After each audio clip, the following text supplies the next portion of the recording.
I'm going to say one thing that I learned this year, and I want you to tell me if you agree or disagree with it. But this was a big one. Elon Musk is a dick.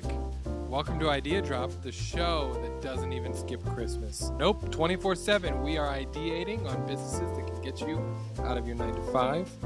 Or for those of you who've already escaped, better cash flows, improved revenues, and better employees. Fire your worst employee and hire the next girl. Let's go. Wait, I want to know, do you, if there's an employee who's underperforming, do you fire quickly or do you work with them for long periods of time? What's your knee-jerk reaction? No, I don't. I should, but I don't. Everybody talks a big game. About firing? I believe, yeah. I tend to analyze momentum loss. Some people are more like, hey, people can be replaced easier. I think practically, like with small businesses, there's a lot of momentum lost. So I'd rather just fix it somehow, or give people enough rope to hang themselves. I'm a big fan of enough rope to hang yourself. That's what I want, nice. And yep. I've got a hack for you. Nice. This is my hack for that. Well, first, I have fired people. I fired a few people, and I hate it every single time. It's my last resort because it causes so much more internal trauma to the group, and it's a lot of gossip, and it just kind of billows into this really negative thing. So I don't like that. I'd rather work through it. But I fired people, and it sucks. My hack now is contract people, and then if you love them, hire them. And if you don't love them, be like, okay, sweet, we're at the end of the contract. Man, it's great. Super fun working with you. Move on. Dude, we do that all the time. We literally use the phrase try before you buy. Yeah. Yeah. We literally, and yeah, that is all inside and outside of our company culture. Hey, so given that it's Christmas and this episode will air one day after Christmas, is that right? Yeah. Uh-huh. Okay. So, given that it's Christmas, I have been preparing some Christmas hustles that I think are viable. It's a little bit earlier for anybody listening. It's a little bit late, for anybody listening to use this. Yeah, but I've really been in the spirit of things. But before I get to Christmas ideas, do you remember the shoes where you pump the little air pocket and it makes the shoes bouncier, like the basketball shoes? Yeah, I think they called them closes pumps. around your foot, and it's just tightens it up. Yeah, I remember this. Okay, I was in the mall, a mall in Fresno for the first time in a very long time. I don't go to malls, and I'm walking by Victoria's Secret, and it is a push-up bra. That is the thing, apparently, is push-up bras. Smart. What about pump-up bras? I want That's pump-up so smart. bras. Yeah. Dude. So, you're welcome. You're welcome. This is why people who aren't in industries should cross-pollinate with other industries. That's a genius. I'm not a girl. I couldn't quite say, but I think that's a genius idea. I think that's actually would work really, really well. Couple of dudes agreeing that that's so stupid. This goes into the category of businesses that might work that I don't want to start. Yeah, I'd like to not own that one, but I would like a royalty. I would have a royalty on that. If we could patent that, and then somebody else could run that business, and I just got paid monthly off of their revenue. That sounds nice. I'm imagining it could have a lot of problems because air changes in elevation. So when you go to lower, no, it can be released. It can be released. So you're just this. It's just subtle. You got to kind of you kind of blow right up over into here the under strap right underneath there. the armpit. The pump terrible. would be right under the armpit. No, I was talking to my wife about it. She thinks it would work actually. Oh, okay. Yep. That's great. I like that. It's a shape thing, right? You'd have to have a few different shapes, but I think more importantly, the business idea here is the patent. So what you would do from here, and I guess somebody listening could literally do this.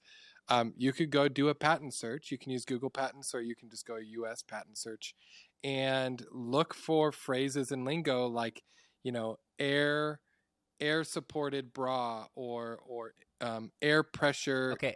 Yes, pumping. That would work, but I think it's kind of lame because let's say you do that, then somebody starts your business and they don't go through your patent. Then you have to actually reach out and contact them and essentially threaten to sue if they don't give you a percentage.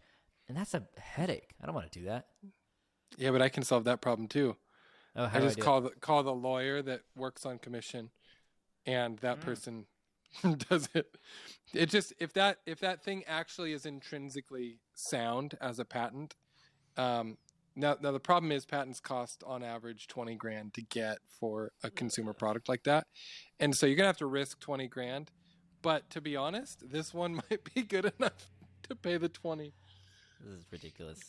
This is ridiculous. So, yeah, what, you got one for me? But Come on, try to match that. Okay, so here we go. I have several Christmas ideas, and I want to just throw them your way. Christmas is an interesting time of year where people spend money on things they wouldn't normally spend money on, right? So here's a few ideas. Tell me if you think are good or bad ideas. Christmas coffee stands. Just anywhere, general public location, Christmas-themed coffee. Christmas coffee. Good, bad. Like pop-up coffee stands? Yeah, like a kiosk. Pop-up. This is all pop-up ideas. Heck yeah, pop-up ideas. Yeah, that would work. I would go buy my peppermint mocha from you instead of Starbucks because everything's expensive, and I'm just right here. I'm craving that. And the beauty of it, I hate to say this, but you don't need any licensing because it's just going to be for a couple of days. And if a cop says, hey, you can't be here, you say, oh my gosh, I didn't know. And then you just leave. Excuse me, governor. Yeah, that's all it is. Okay. Yep, that's actually true. Selling Christmas cookies. If you're like a teenager and you just go to the mall and you have, no, you don't like that? No, too low revenue per unit. You have to have too many conversations to drive a significant enough amount of revenue to make profit given your cost of goods sold. Okay. This one I think would work super well. Pop-up Christmas photography. You'd stand outside and you have a bomb-ass camera, and you say, I'm going to take your family Christmas photo. What do? We just email it to you right now. Take it, edit it on the spot right there. Especially if you like did the whole, we have a Santa suit ready to go that dad can slip into, right? You had some props, right? Yeah. Right? So you just have to have a wagon with all your props and then like a couple nice stools and things like that, and you can just go anywhere outside of a mall or a Target or whatever. Anywhere outside of a mall. And it would look so fun. It would be great. You could do this pretty quickly, honestly. If you have a nice camera, you can do it. Okay. Cupcake making. You should double the price. Double the price. Double the price for golden hour. Yep. That's funny. Because you're constrained. I can only get through 3 shoots during golden hour. So I mean, honestly, you can. This is terrible, but you can profile people and just make the price based off of who you think is walking up to you. If they don't look wealthy, you say, hey, $15. If they look extremely well off, $15. It's $45. Yeah, whatever it is for a 15-minute shoot. It's pretty great. Okay. Cupcake making. Now, cupcake making as in like, it's just like a party. Like you go to the store, it's like a family activity, and this is our little section. Let's say you go to like a local grocery store and say, hey, can I use your your dining section? Bakery and we're area. Yeah, exactly. Area. And so people come back there, they do like a little family cupcake making experience, and you just do it. All the things are provided. They come in, they give you $100 for them and their kids, and then they go out. It's like I think the problem with that one is eggs. I think the problem with that one is you got to negotiate that deal, and then the perceived value isn't high enough for families to want to pay. I don't know if I'd pay $100 for my family to do that, but I would pay $5 a person. But then you can't make enough money. Yeah, that's not enough. So I think the consumer perception might be off. Okay. You could have upsells though, so you could attract them with a $5 entrance fee, and then have upsells like, "Hey, did you forget your X?" Okay, here's my upsell here. I think you could combine it with a lot of other things and make it a big family time Christmas experience. So you have cupcake making, you have face painting, you have a photographer walking around doing all this stuff, and then there's random bakery type items that you can purchase. All of that. What do you think? Yeah. Sounds hard to pull off. Sounds like exhausting, but doable. It's like for the right person who can hustle that, right? Okay, so the last idea I have is a custom Christmas cards making service. I hate this idea. Actually, I take it all back. It's a terrible idea. Yeah, that one sounds hard and low money. Okay, wait. I think grandparents should be coerced into making a creators fund like TikTok did, but for their kids, for their grandkids. So I could go to my kids' grandparents, my parents, and say, hey, my 10-year-old is getting really into the camera, and I want to create a safe place for them to learn how to create content, which is going to be a big part of the future generation. However, I want it to be paid content and them to have the expectation that it's actually good. Now, you're the grandparent always complaining about we don't send you enough photos or we don't get to see your grandkids enough. So let's solve this problem. You're in for $5 a month, and it automatically goes to my kid's debit card. So they learn to get paid. Like it's like Patreon, right? Okay. So it's the Patreon for kids, but it's private with only family members. So aunties and uncles can get in. Pretty soon, my kids are going to have like $60 a month of subscription income, and they're going to have to do, 4 videos a week or whatever for the family. And I think you could make the platform that facilitates that really easily. So I would just own the little platform that says, hey, this is how to prep your kids to be better at this and drive family connection all at once. Okay, that sounds really hard. I wouldn't know how to do that, but it's a fun idea. The platform part? Yeah, what would you do? How would you do it? Well, we already have Greenlight is already their debit cards, so I already have they have little debit cards. Grandparents can already. What is that? Yeah, That's all 4 of my. Yeah, is it 4 like out a of 5 debit of my card for kids kids have a debit card. Yeah, so it's a debit card that pulls from like allowance, right? So I can schedule allowance and things like that, or I can pay them per chore, and then they can spend it digitally. So a lot of times they're like buying Fortnite skins or like Pokemon cards or whatever they're buying. So I want to teach them how to earn, and and to work, right? So that's already in place. And creating private channels for things is already in place too. So you could just make it a private Instagram or a Patreon or whatever. You could literally do this on Patreon. But I think the service, forget about the platform. Yeah. The easiest way to start this is just go, we help families do this. And we'll even help you send out the emails to grandma, grandpa, auntie, and uncle, and everybody, and rally support for the kids. And we'll help the kids learn how to budget. And so you just do that with a little bit of customer service. We'll just do this for you. We might have to use 3 different technologies, but we'll do it for you. And probably, I don't know how you monetize yet. You can solve that problem if you really wanted to try. It's kind of a good idea. I remember growing up, we got our grandparents like one of those digital picture albums that would just change photos and we upload it there. But this would solve that. Because grandma doesn't really know how to use Grandma TikTok, wants fresh content, man. Yeah, grandma wants fresh content, but of you, and that's a lot of pressure. But if I'm like, grandma, pay me, come on, pay me, and I'll get on camera, make the monkey dance, grandma. It's terrible, but it's also like, grandma has more money than she has time, than she has energy, and the kids don't have the patience or time. They need to learn how to. Like, the transaction's helpful. You don't need to overpay them. It just helps them learn. So you can frame it as a learning app. You have to be careful with the psychology of it. But, yeah, there'll be boundaries, but it's mostly for the family. I kind of like it. I think that's pretty good. I think that's not so bad. Kendall, I have a few more ideas that I want to give you. However, I have a few questions I want to ask you. Also, a statement. So, fun fact. Christmas is my birthday. Did you know that? I did know that. Yeah. Yeah. I'm just not going to text you. Remember? Don't do it. Yeah, I remember that. I'm not doing it. Specifically, I will not be wishing you a happy birthday because Didn't we make a bet on this? No phone. I think we did. I am not going to have my phone in the same room as me on Christmas Day. That's I'm going to find a way to get you to text me. I can do this. I feel very confident I can do this. I truly do think I can do this. You're going to go overboard. Yeah. Have you ever seen Brooklyn Nine-Nine? Those. Yeah, exactly. Each year in Halloween, they do these heists, and they do ridiculous things just to get people to do the smallest moves. Anyways, it's a whole bit. I'm gonna make him text me. So I've been reflecting on the last year of life, which we're gonna do the next podcast at New Year's. podcast where we're going to do a lot more reflection, and that will be very, very fun. Going to go through good business ideas. Looking backwards, looking ahead. Yep. Which I like that. That's a good exercise.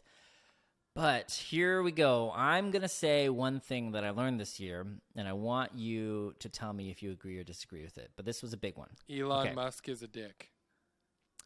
Oh, we should get into that. We should definitely get into that. Okay, no. You know the expression, nothing is wasted? You know that one?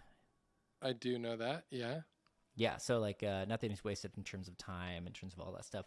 I'm going to make the claim that that's total bullshit. Yes, you can totally waste so much stuff, and a lot of people do. So in the last year of life, I went all in on entrepreneurship, and I'm so happy, and I wish I had done it earlier because I think the years that I did prior to that are mostly wasted. Oh. And that's a shitty thing to realize. But I'm looking in the mirror, and I'm like, tell me more. So much happier than I used to be. No, I'm seriously so much happier than I used to be. I don't have more money than I used to. You're I don't poorer have more than you used to be. In certain ways. Like I have to be way more conscious of it because I had easy money. Right. Now I have like weird money that you used to have predictable money. Now you can have spikier things. Yeah. Exactly. Yeah. Like I had more money in my bank account this year than ever before. However, I had way more stress than ever before. But I also loved it way more. You know what I mean? There you go. Sorry. Nothing wasted is total bullshit. Things are wasted, and so you should quit your job if you hate it. There you go. That's my whole soapbox for you. No, I want to know more about why you're saying that. So like 5 years ago, what is it that was bothering you about your plight in life? Okay, so 5 years ago, I think I was living on a boat working for a cruise line, and that was a lot of fun. However, I definitely had the idea of like, yeah, this is pretty good. And pretty good is not good. Pretty good is what you say to yourself and you lie to yourself when you're like, yeah, I like it. Like when you talk about like the, I said this before, but if you're bragging about the benefits at your job, then you hate your job. The 401k. Yeah. It's like, no, you don't like it. No. Go do something that's actually challenging and actually fun and actually worthwhile because pretty good is pretty depressing in my opinion. Right? Like little kids like to watch all those movies. Yeah, go live your life. And pretty good is actually, I don't know, if you have children, maybe it's changes your priorities, but you know, in my opinion, it's that. So I do have children and it does change your priorities. However, I would agree with you. I remember, so for me, I did the entrepreneur thing pretty young. I would say I tried little things in my teens. And then the first major one was I made commissions at a sales job, account manager job I had. And I spent them all, 30 grand of extra money. So I had like my living money and then I had 30 grand extra and spent that on getting an app developed for me. That totally, I failed. Like I never ran that business. I love this story. Built the app and then didn't have time or energy or money. Is this why you're always like, don't start an app? Apps are shitty. Don't do it. Well, you know, I could reframe that discussion as count the cost, and you don't know how high the cost really is. And so, and I don't really want to sit here and describe it to you because I'm impatient. So yeah, I mean, if you have like $3 million to make your app, that's enough. 30K, 300K, 750K, 1.2 million. I don't know if it's enough. Depends on your app. Yeah, but like if you were to do it now, you'd do it totally differently. I mean, I imagine you'd be like, okay, cool, let's do an MVP, see if we can get signups. Yay, it works. Okay, that validated it. Now let's put some money into it. Or you'd make it via a no code platform and then just launch it through there. Yeah, it's kind of that old adage of like, if I knew what I know now, I would have never tried because it would have been so scary and painful. You would have pre-accepted all the stress you're about to go through. So yeah, I mean, I agree. Like there's a different order of operations you can go to tackle it, but you're still going to, even if you're successful, you're going to look in the rearview mirror and go, oh crap, I spent $3 million building this because of the waste and the time and the changing my mind and customer feedback, which had changed features, which changes architecture. And then that one time I got hacked, which meant I needed to hire a security chief or a security contractor. And then we had to redevelop some stuff for security, and then. And it's mostly like, I think people used to see it as the gold rush. Like I need to go the Silicon Valley startup way and just start doing my idea. And I think that is the wrong way to quit your day job. So if the goal is to quit your day job, I like the way I actually did it. The way that I actually did it was I consulted after my full-time salary job laid me off. And then from the consulting, I picked up Swiss Army knife skill sets, and I did more diverse consulting. So I did niche consulting, and then I expanded horizontally my types of consulting.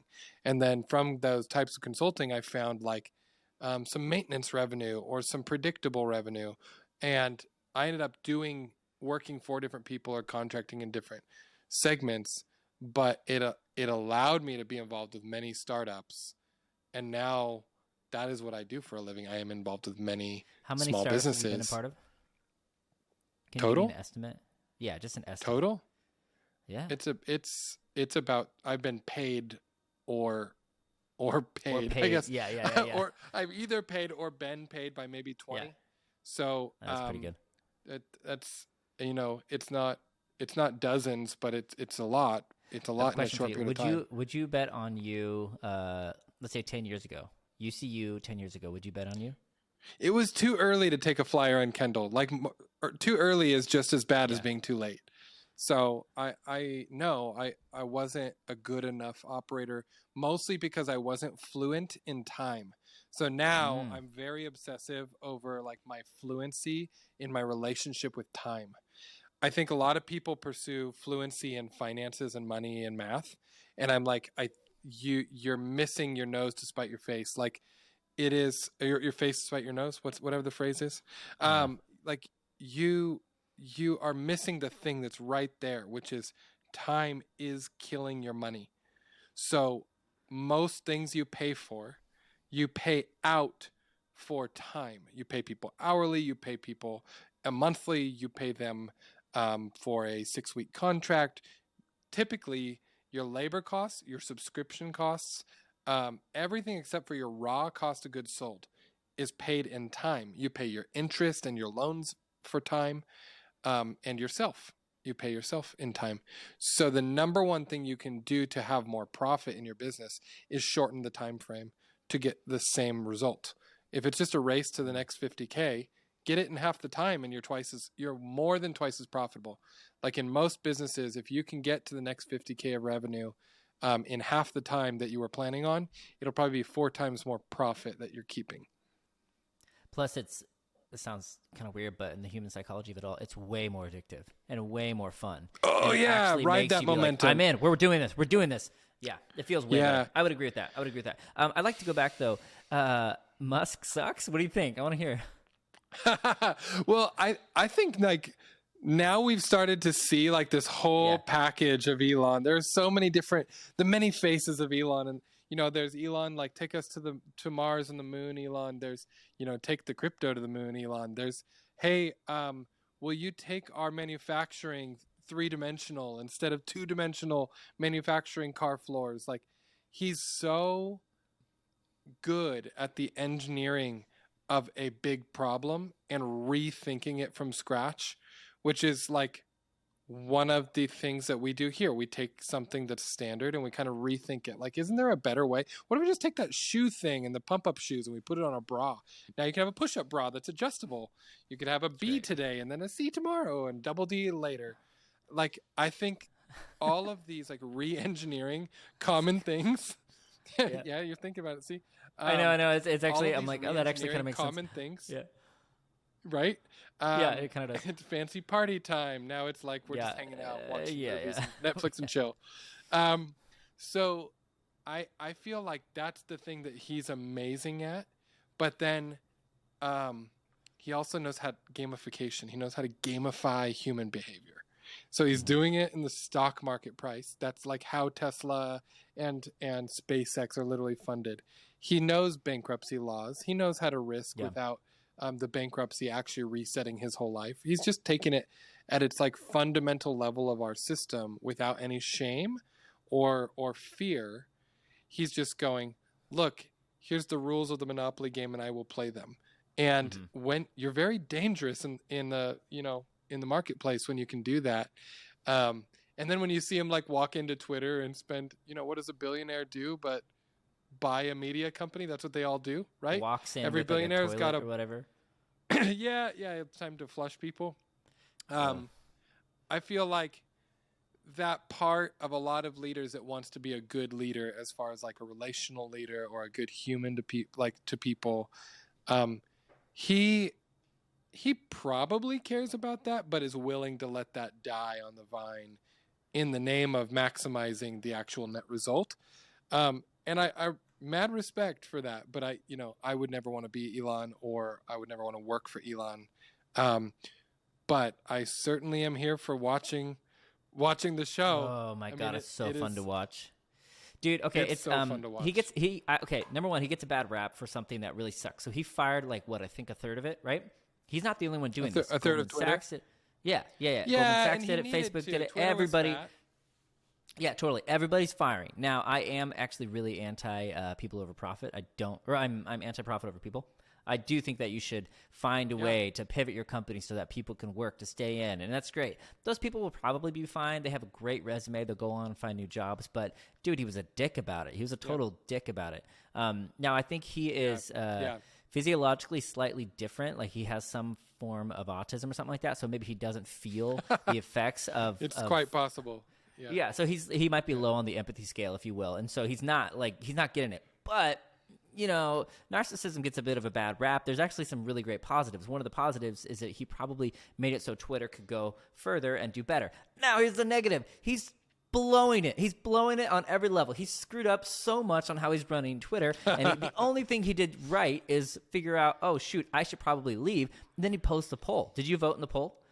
The exit I did. poll I voted he should not leave. I want him to stay as CEO of Twitter, but dude, I could not vote. I didn't vote because I was like, on the one hand, I love watching the chaos that he's creating. I love it with all of my heart. And on the other hand, he's genuinely bad for it. He's just like screwing the company over. No, he never planned. I don't actually think he's screwing the company over. I think he's screwing a bunch of people over. But I think he's actually fixing the company at a fundamental level, and I think the financials would show that. But I think this was all pre-planned because he knows how to play the mass market psychology. I mean, he has the most Twitter followers of any human. He knows how to drive up the stock price of a thing that he wants to fund. He wants to fund his inventions and his engineering, and he knows how to manipulate mass psychology. He knows what he's doing when he tweets. I believe he knows that the Twitter would overthrow him, and I believe he wanted to step down, and this is the most apropos way to step down and make it look like you're a man of the people now. He just was already going to replace himself as CEO because he's too busy for this. It is smart. He did play the game really well. He played us. Jumped on Twitter right now, and Mr. Beast, the first thing I see is Mr. Beast saying, "Can I be the new Twitter CEO?" Mr. Beast, I vote for you to be the new Twitter CEO. That'd be fun to watch. Okay, here's the problem. So Musk is a manufacturing genius, right? $44 billion stunt. What if he did that? Yeah, that's exactly what it would be. Yeah, that's such an hilarious Elon thing to do. No, dude, Musk is a manufacturing genius. He's not a social media genius. He's savvy, but he doesn't know the ins and outs of that world, right? And so he has to hire somebody who does, right? It's a company, it's a business with its own niche. You don't think so? You don't think so? I don't know. Oh my God. I give him quite a bit of credit for knowing how to puppet string the media, and I see Twitter as just a form of media. Oh my. I think he's playing with his food. I think he's playing with his food. That's funny. It's a billionaire things, man.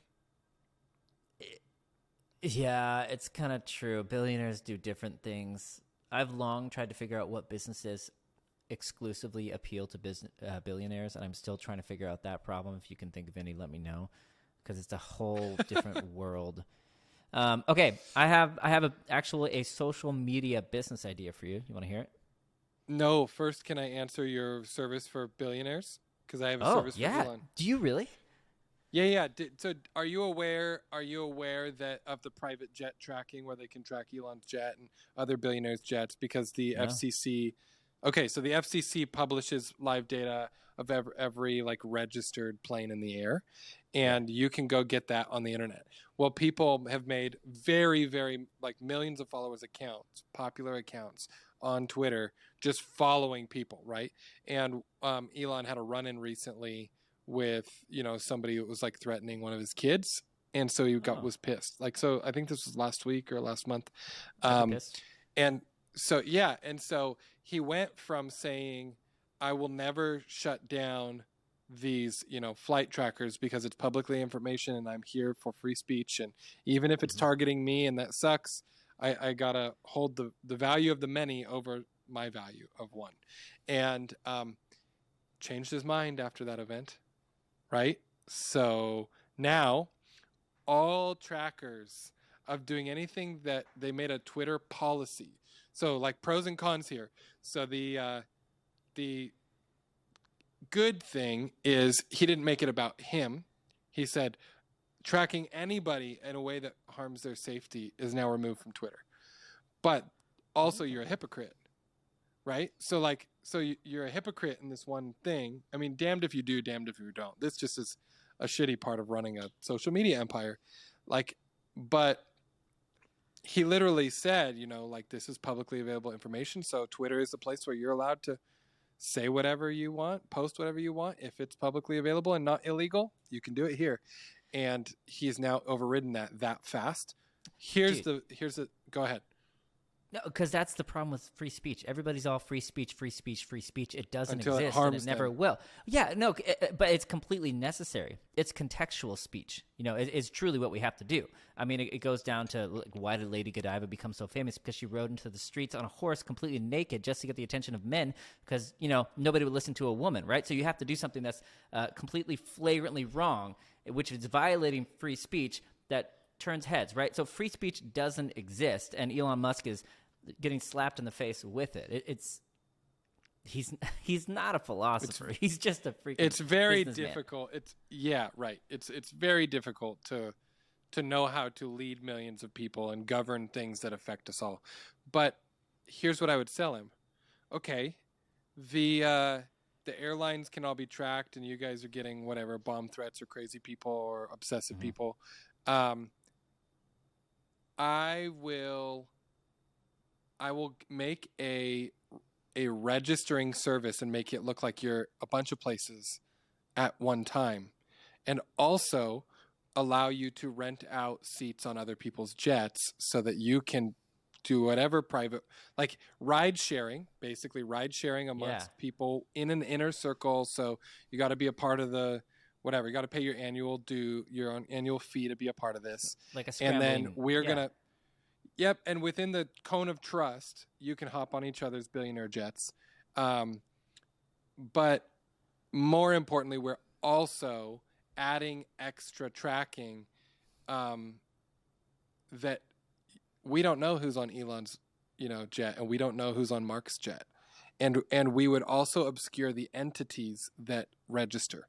So with the FCC, you would go add in layers of shell corps and stuff like that. And I'm sure they already try to do this at some level, and then people on Reddit just keep digging and they track it down. But that takes a lot of effort. So if you have a service that can match that effort and keep making new entities and keep selling the rights of something to the new entity and keep moving it around and then file the taxes properly and make it legal, you could just stay ahead of the Reddit detectives and sell this to billionaires. People track his jet specifically? Oh, yeah. Elon Jet is one of the largest Twitter accounts that just got banned by Elon. Ah, that's funny. Yeah, you could look it up on Reddit right now. But don't do it because we're on air. It's tricky. So he would have to. Yeah, no, I want to do it. He would have to get different jets all over the world to say that they are his jets. Yeah, or you would make sale agreements and things like that, and you would mislead the public / multiple places at one time and fake Elon sightings, and we scramble you. We scramble your digital presence for you, and we have many tools in our bag. the FCC will truly report where this airplane will be. Yes. Yeah. So he'd have to get other people in on it. He just has to. Other people would have to ride his airplane, and he'd have to ride Mark Cuban's airplane, on Mondays. And you just but there are plenty of free agent airplanes that are like actually rentable already. You can go put $20,000 down and get a private flight to Chicago right now, and they're not. I mean, that's a lot of money, but like for a billionaire, it's not. Yeah. So that already exists, but adding the scrambling part of this for the safety of your friends and family, that is a huge deal. I think you would literally just be on retainer. I think what I would do is I would say, hey, Elon, I'll buy your jet. Don't worry about that. Your jet is now belonging to my company. My company has 12 jets. And so you could be in any of the 12 at any of the times. And so he just, boom. Okay, great. Sounds good. And then he takes care of all the upkeep, all the other things like that. But I don't know that. It's funny. My father was a pilot. I don't know if you know this. And yeah, I grew up. I did know places. this. Yeah. Yeah. You just know everything about me. My dad flew Cessnas too. Oh, really? Oh, it's so fun. Yep. It's honestly good childhood memories about this. If you know how to start this business, anybody listening, please tell me, because this sounds interesting. A data scrambling. Dude, I don't know how I would do it. It's a service. This is a boutique service. This is like, okay, it's $300K a year, and what we're going to do is we're going to have like our underwriters and legal people just scramble the sale agreements without actually it materially affecting what you actually own. And there's going to be some secret master agreements behind everything that like legally we can't actually steal your plane, but actually in the filings, we're just going to keep this revolving door of filings and things are moving around for you. We're also going to change SEO rankings. We're going to misreport where you are. We're going to work with reporters and we're going to say, Elon's at this steakhouse right now. And we're going to use AI to generate a picture of you. Like we can scramble you and you get to do whatever you want. We actually don't even need to know where you are to do this service for you.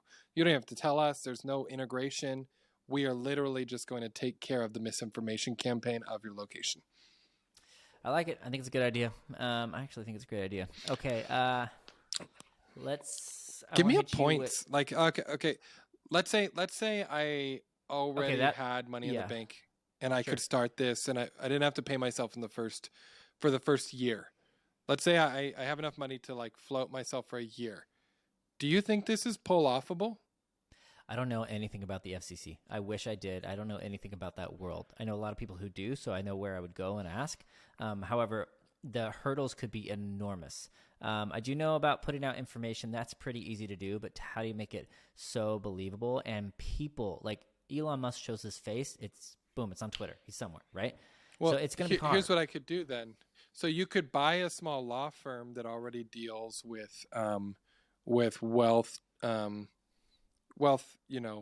assets, wealthy people's assets, and how they're owned and how they're depreciated, how they're taxed, and so there are boutique law firms for this people group, and you could buy like an agency in Hollywood for media, and then just make it a misinformation media company. And combine those two things. So a media company and a law firm get together and make this baby. You sell that to the billionaires. It might be the only thing of its kind. I want to see somebody do it. It's way too high of a threshold of entry for anything I could ever do. It's not to quit your 9 to 5, but now it really got me thinking.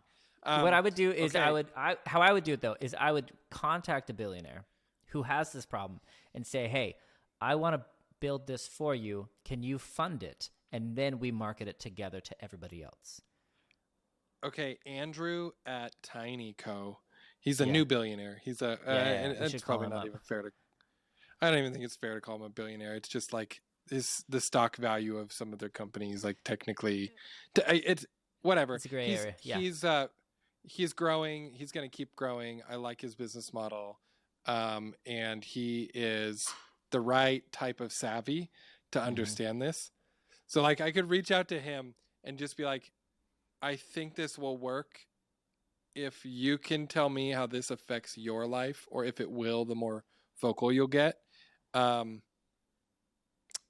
I would run this thing. Like I would do this. I would build this business. Be fun. I would just need to know that the first clients are baked in. That's how you de-risk start getting started, because you need 6 months or a year of trial and error before this can be scaled. But yeah. So can I move to another idea? Please. Yeah. You know how we've been doing like a lot of studio build outs or micro studios, or trying to figure out how to do guests well. And a lot of it comes down to acoustics, like what microphone, how do you not get feedback? How do you get that deep radio tone? I feel like just taking certain types of thick blankets and getting the mounting for them right, for putting them on ceilings in a way that can be drawn, curtains that can be drawn, but they're like curtains but without a window. Similar to pipe and drape and how they do it on stages, but you just make it really easy for the home office install, and the right length for an 8-foot ceiling, a 9-foot ceiling, a 10-foot ceiling. It's for this purpose. And then you market them as acoustic blankets. I feel like everybody works from home. You're having sound issues. Can you hear the kids next door on the other side of the wall? Put up acoustic blankets. Want to have a podcast recording studio at home? Put acoustic blankets. Okay. This already exists. It's everywhere. Acoustic wall. Yeah, no, and they suck. I'll be honest. No. Really acoustic wall. No, the wall things. No, I'm talking about like curtains. The curtains. Acoustic curtains. That's what it is. Have you ever been to like a church or a stage, like the heavyweight stuff? Yeah. That's kind of what they have intended for it.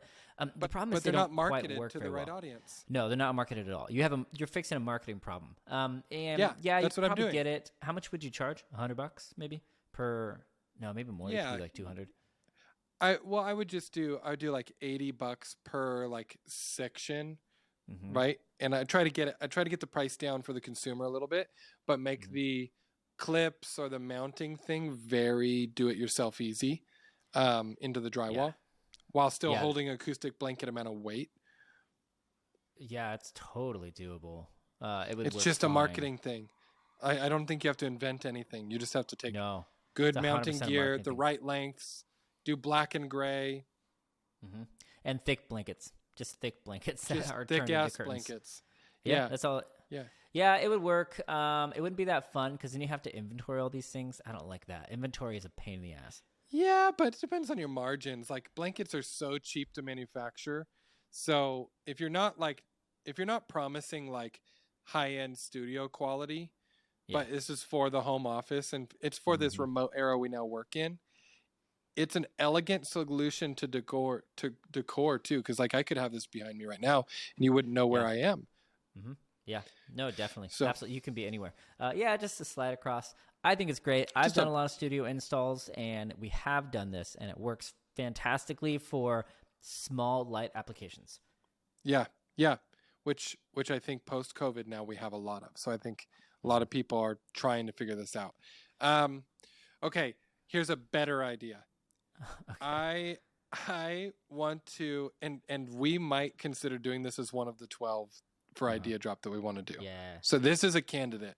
Here we go, Dustin. Hit me. Kick-Ass Wife Club.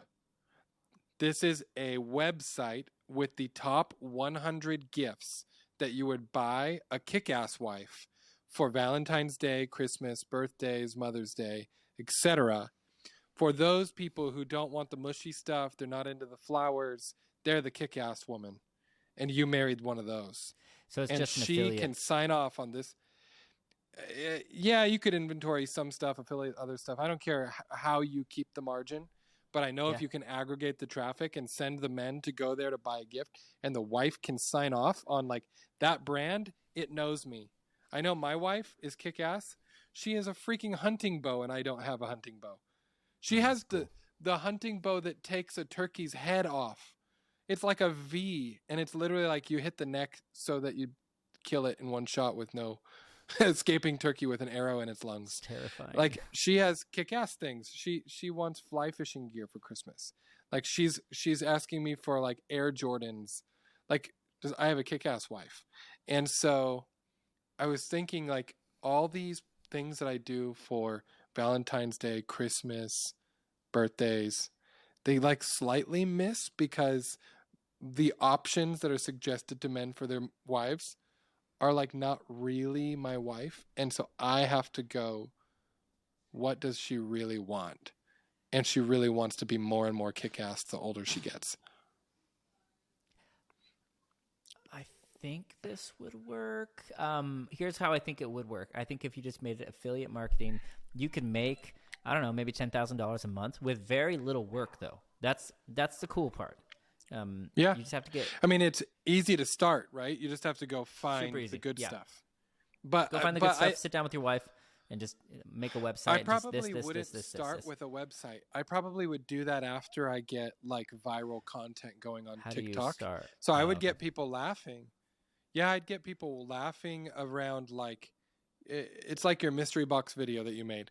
Make videos like that around the kick-ass wife or kick-ass partner or whatever you want to do. Like, but kick-ass girlfriend, like it's all around the outdoors woman without saying outdoors woman, or the one that's like literally my wife asked for a machete. Is it like because of nostalgia. is it like you like the videos, are you like giving them a chocolate heart that's all pink, and then she like opens the door and she's in full camo and she's like, bro, yeah, it's paintball gear, or it's like like my wife likes Call of Duty Black Ops.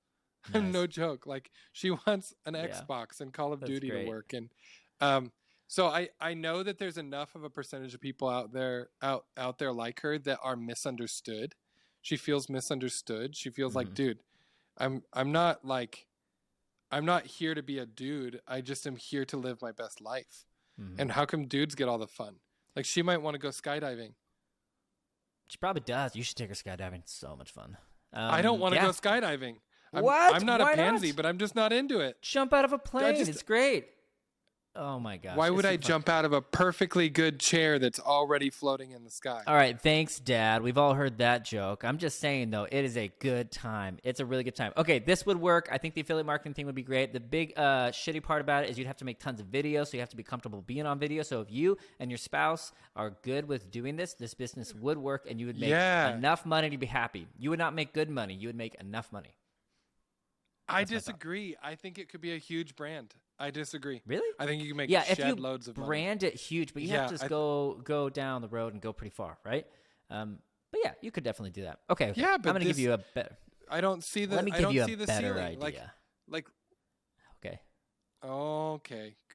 A better idea. Okay. Here's my idea. I'm calling it social ghosting. So what we do is we go to your profile and you have a post here, and I'm going to reproduce your post on every different platform and completely different mediums, and then I hand deliver them to you. So you're like, I need to get more SEO to me because I'm a famous person and I have to have more content, but I just don't have the time or the effort to do it. So we do that for you, and then we find out other things that align with you, and we say, hey, you should say this, you should say this, and then he says, yes, no, yes, no, yes, no, yes, and then it reproduces one person's one bit of content across so many different platforms, and it drives SEO up for their name. Oh, shit. What do you think? So just like the other clip, how is this different from all the clip agencies? Clip agencies don't they just like clip your shit and then they like put it up? There you go. I'll just put it on these different platforms. Yeah, I don't want they that. take your content and they put it on all the platforms. I want somebody to come up to me and say, hey, IdeaDrop's great. Can I make a Twitter for you? What are you going to make on the Twitter? I'm just going to put literally everything that you say. I'm going to go through it, find all the best nuggets, and boom, you're going to have a Twitter account that you don't even have to touch. And it's going to take my video content and they're going to turn it into tweets, like written tweets. Oh, yeah. I like that. Yeah, like we're going to take whatever source material you do and we're going to replicate it in your tone. And it'll be vice versa. Hey, you tweeted this? Hey, you should make this video. It literally just hand delivers, like, here are 5 different videos you should make. So you just sit down with your phone. Guys, I think that trucks, whatever it is. And then they send it off, and they manage all the social media content of it. F that. If I'm busy, I want AI to imitate me. Like, I don't No, want to it just doesn't work. I want you it's to not just there. make it It's for not me. there. AI's good. We're it's just not not there. You can mostly deepfake technology is pretty close, but you can notice it like with the eyes is blinking. I had a few deepfake projects that I was working on with kind of funny ones. Oh God. Yeah. We talked about it. But we're probably almost there. So anyways, I think that will be a nice add-on when it gets there. Sure. So I do think it's an agency business, which, I have a lot of, and it's not my favorite. model long term, but I do like agency businesses for the experts that you get to hire in them, and then those people tend to solve like really timely problems, and then you can monetize those solutions to problems better. So agencies help you have experts on staff. Experts on staff help you get timely, good market solutions. Those market solutions are profitable. So as long as it can evolve past the agency stage and go into more of like a platform fee or some type of more scalable economics, I think this is a thing. The next 3 to 5 years, this is Kendall, a thing. If somebody approached you and said, "Hey, I'd love to do this for you. Would you hire me to reproduce your content on every medium across thing? You don't have to do anything, and you're just gonna grow. Would you consider it?" I would consider it. I would have a bunch of questions on how sausage is made and how do I not get misrepresented. I think my fear is being misrepresented. Your own content, and then he spoon feeds you future content that you have to sign off on. Yeah. I mean, how is that different than what we're doing with the podcast? We chop it up and put it out places. It's kind of what we do, but we don't reproduce it across multiple mediums to the degree that we could, probably. So when you say mediums, you don't mean... Yeah. Okay, when you say mediums, you're like, hey, that podcast you do, I'm going to have my ghostwriter make a newsletter that's off of your podcast. Boom. Now you have a newsletter. Now you have a website with blogs. Now you have a Twitter account. Okay, now we're talking. Yeah. Now we're talking. Prolific on now every I'm starting platform. To think, how much does that cost me? Yeah, it could be a lot, but if you're like, let's say you're... Listen, if somebody out there is listening to this and you're a good writer and you want to do a daily newsletter based on the ideas of this podcast, please email me at kendall@ideadrop.studio. Or DM us. This is something we're working on in the next year. I'm really excited for that, by the way.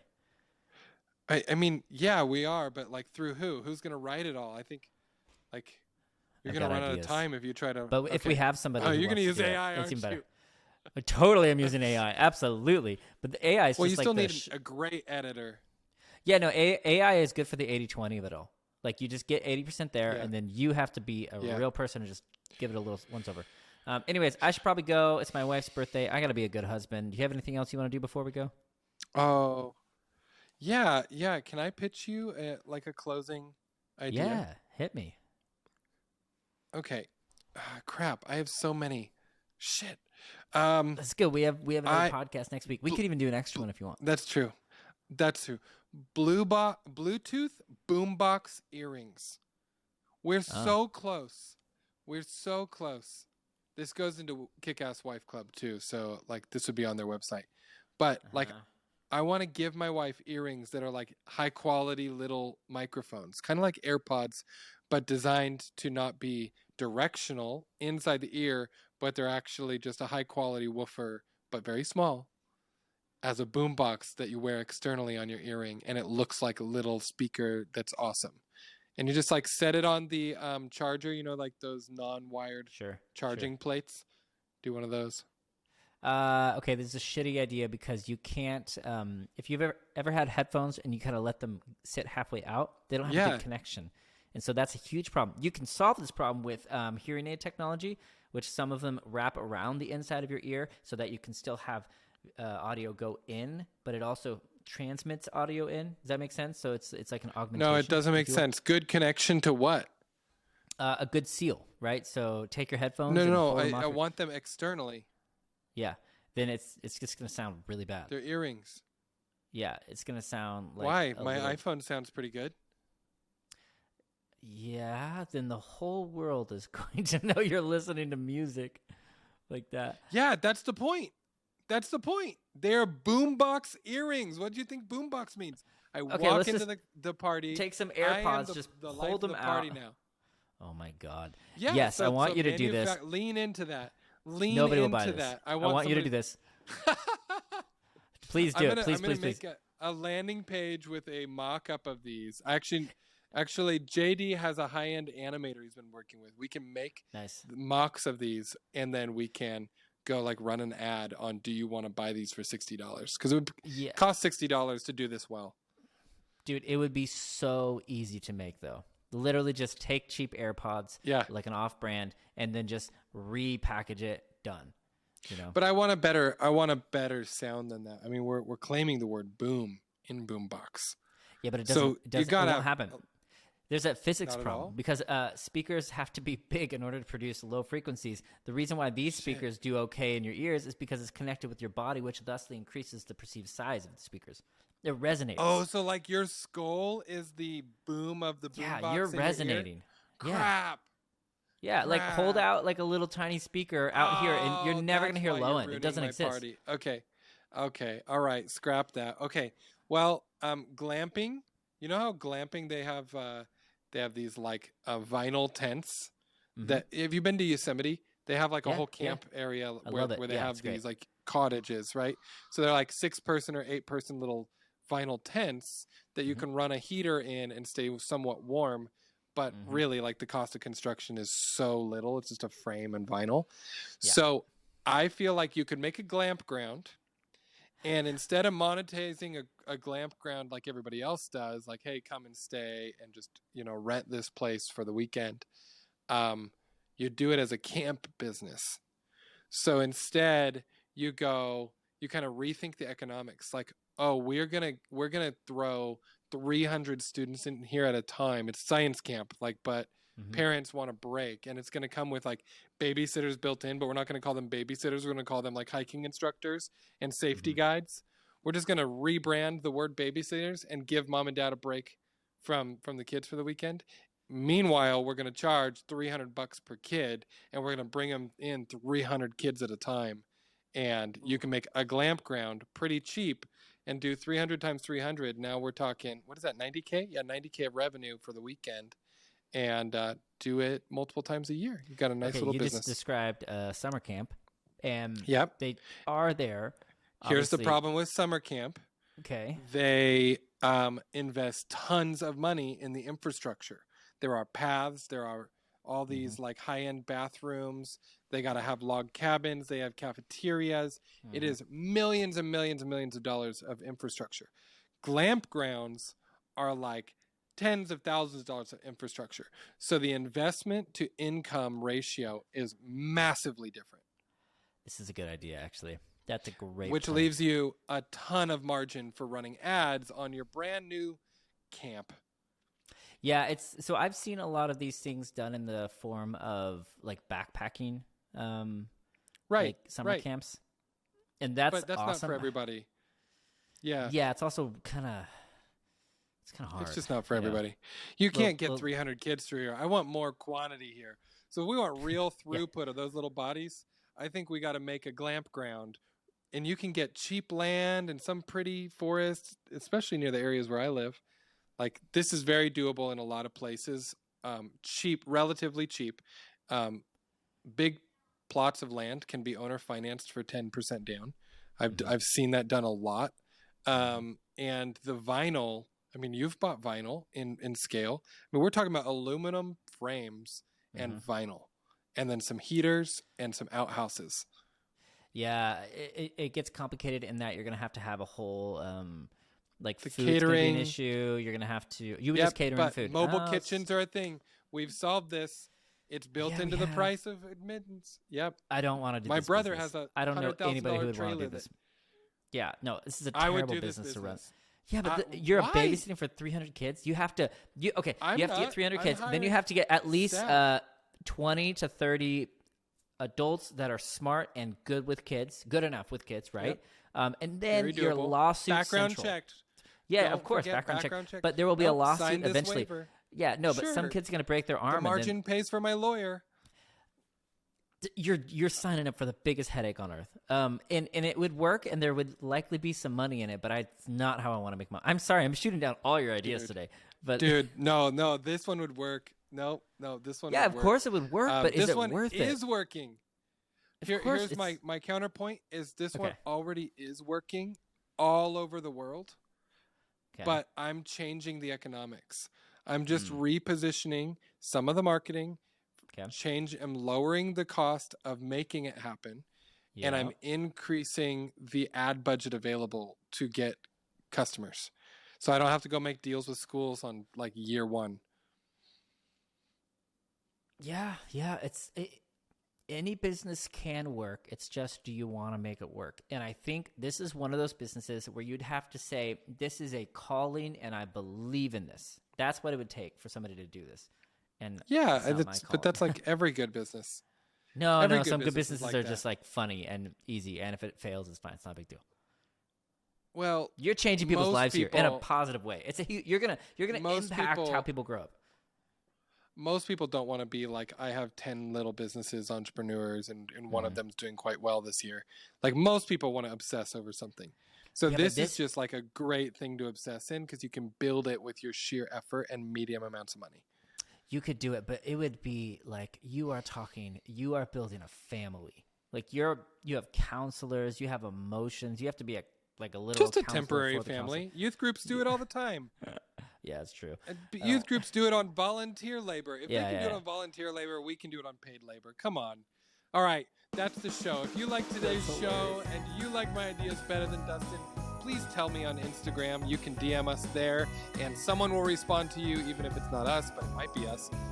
Also, if you want to come hang out with other entrepreneurs, come join our community on Facebook. You got to apply and pay a little, but then we join into the discussion. I got to go comment more in there. Christmas has really distracted me, so you got to do that too, Dustin. And for the New Year's episode next week, we're going to share some of the numbers. Yeah, we're going to share some of the numbers that we saw happen this year, what it cost us, what we've achieved, what we wish we would have achieved instead, and next year what we think is going to happen with our business or businesses. All right, see you later.